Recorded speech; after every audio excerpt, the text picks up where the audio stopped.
Have you ever paused to notice how swiftly life changes? One moment, you are celebrating a great success, and before long, the joy that once felt so radiant has begun to fade. A brand new phone that once brought excitement soon bears scratches. A beautiful flower blossoms, but inevitably it withers. A child who once clung to your hand grows up right before your eyes. And yet, even with the clear knowledge that everything changes, we continue to cling. We cling to people, to possessions, to fleeting moments, and even to our very sense of identity, as if they could remain unchanged forever. But here lies a paradox worth reflecting upon deeply. If nothing is permanent, then what is it that we are so desperately holding on to? This very question is placed at the heart of Buddhist wisdom. Buddhism calls this universal reality impermanence.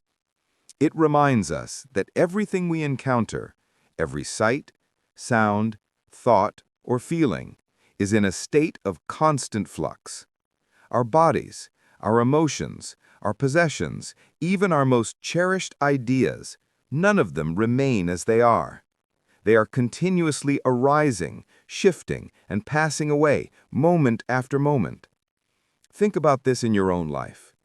The face you see in the mirror today is not the same face you saw 10 years ago. The emotions that filled your heart yesterday are no longer here. Even the cells in your body are continuously dying and regenerating like tiny echoes of change within you. Trying to hold on to life's moments is like attempting to hold water in your bare hands. The harder you grasp, the faster it slips away. And yet, the human heart struggles with this truth. We long for stability in a world that offers none. We construct castles out of sand, and when the tide inevitably washes them away, we cry as though permanence were ever possible. The Buddha once said, "All conditioned things are impermanent." When one sees this with wisdom, one turns away from suffering. The real question for us is not whether life is impermanent. That part is certain and undeniable. The real question is, why do we continue to cling even when we know we cannot hold on? Let us look more closely at this. Why do we cling? Because the human mind craves stability. It longs for something dependable, something it can believe will not change, a beloved person, a familiar feeling, a hard-earned achievement. But life does not obey those rules. Imagine holding a handful of sand. If you clench your fist tightly, the grains escape through your fingers. If you hold your hand open and gently, the sand rests there peacefully. Attachment works in the same way. The more desperately we grasp, the more we suffer when the inevitable change arrives. Buddhism explains this with the concept of tanha, meaning craving or thirst. We crave pleasure. We crave identity. We even crave existence itself. And out of this craving arises the illusion, this is mine, this is me. This is who I am. But impermanence continuously proves otherwise. The rose you call yours withers the very next day. The praise you receive today can dissolve into criticism tomorrow. Even your mind changes its beliefs. How many times have you changed your opinion about something you once defended passionately? Here is a small reflection you can try.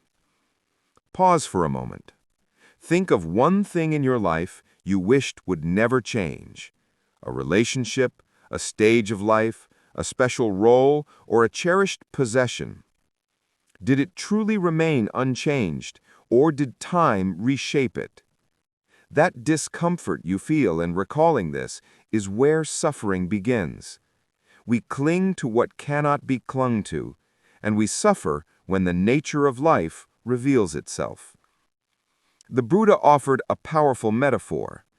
To cling to things of this world is like grasping a red-hot coal. You burn your own hand, and then you blame the coal. But it is not the coal that harms you. It is your refusal to let it go. Even the Buddha's own life revealed the lesson of impermanence. Born as Prince Siddhartha, he lived surrounded by wealth and luxury, shielded from suffering. But when he ventured outside the palace walls, he encountered the four sights: an old man, a sick man, a corpse, and a wandering monk. These experiences shook him to the core. Old age, sickness, and death, these truths spare no one. No amount of wealth, power, or beauty can escape change. From that moment, he understood that clinging to youth, health, and wealth was futile, for they were destined to fade. In the Dhammapada, he taught, all created things perish. He who knows and sees this becomes disenchanted with the sorrow of the world. This is the path of purity. One well-known story tells of Kisa Gotami, a grieving mother. After her child had died, she fell at the feet of the Buddha, begging him to bring the child back to life. The Buddha instructed her, "Bring me a mustard seed from a household untouched by death." She went from house to house, but in every home she found stories of loss: fathers, mothers, brothers, sisters, children. She returned with empty hands, but a transformed heart, realizing that death touches every family. Her grief slowly gave way to wisdom. She understood impermanence is universal. Another time, the Buddha pointed to a lotus flower in bloom. He asked his disciples to admire its beauty, but also to notice that it would wither in time. Its impermanence did not diminish its beauty. Rather, it made it more precious. Because the flower could not last, every moment of its blooming became sacred. So often we mistake impermanence for a curse, yet the Buddha taught us to see it as a teacher. Without impermanence, there could be no growth, no healing, no renewal, and no freedom. Change is not the enemy. It is the very condition that allows transformation. How, then, can we live wisely with this truth? How do we loosen our clinging in a world that constantly changes? The Buddha taught the practices of mindfulness and equanimity. Mindfulness allows us to see clearly, to be present with reality as it is, without delusion.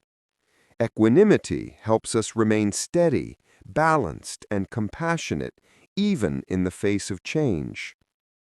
You can practice this in simple ways. Bring your attention to your breath. Notice the inhale, it arises. Notice the exhale, it passes away. Each breath is born, lives for a brief moment, and dies.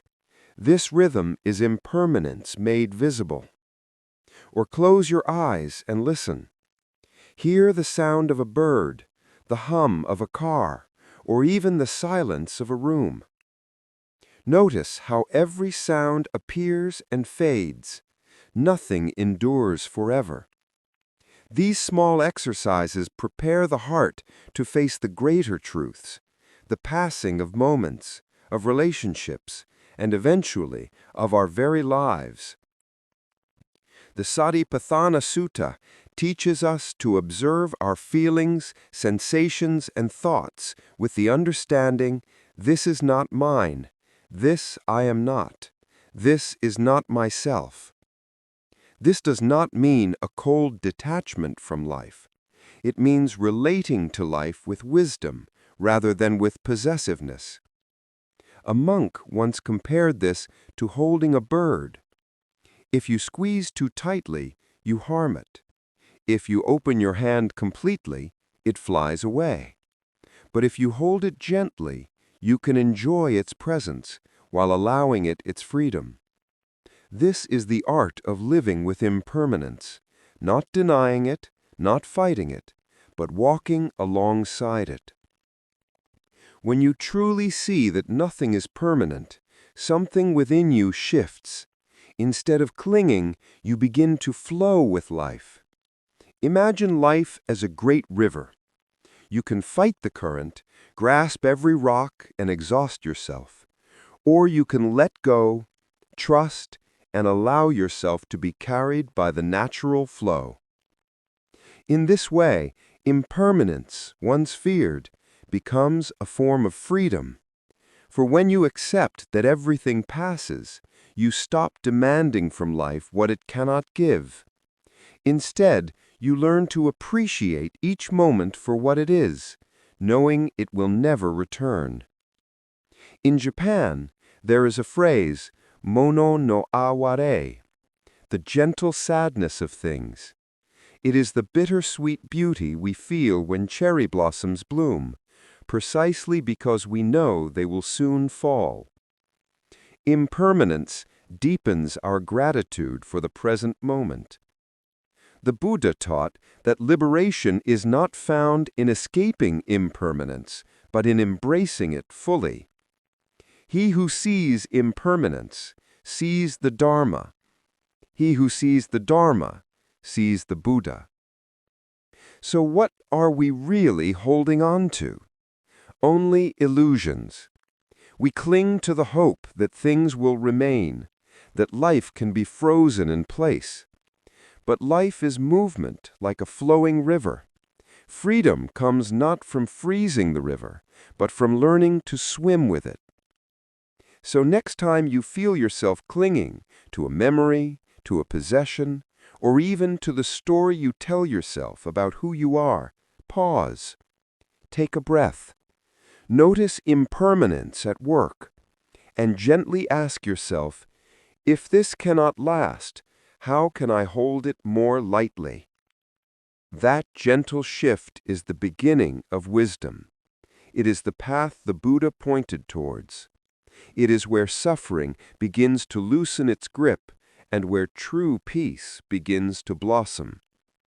If these reflections on impermanence and letting go resonated with you, please take a moment to like this video, share it with your friends, family, or anyone who might benefit from these teachings, and leave a comment below. Share your thoughts, experiences, or even small moments of insight you have had in your own life.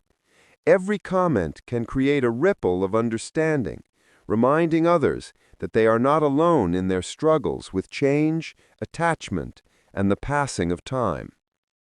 Subscribe and awaken your mind with Wisdom Kingdom.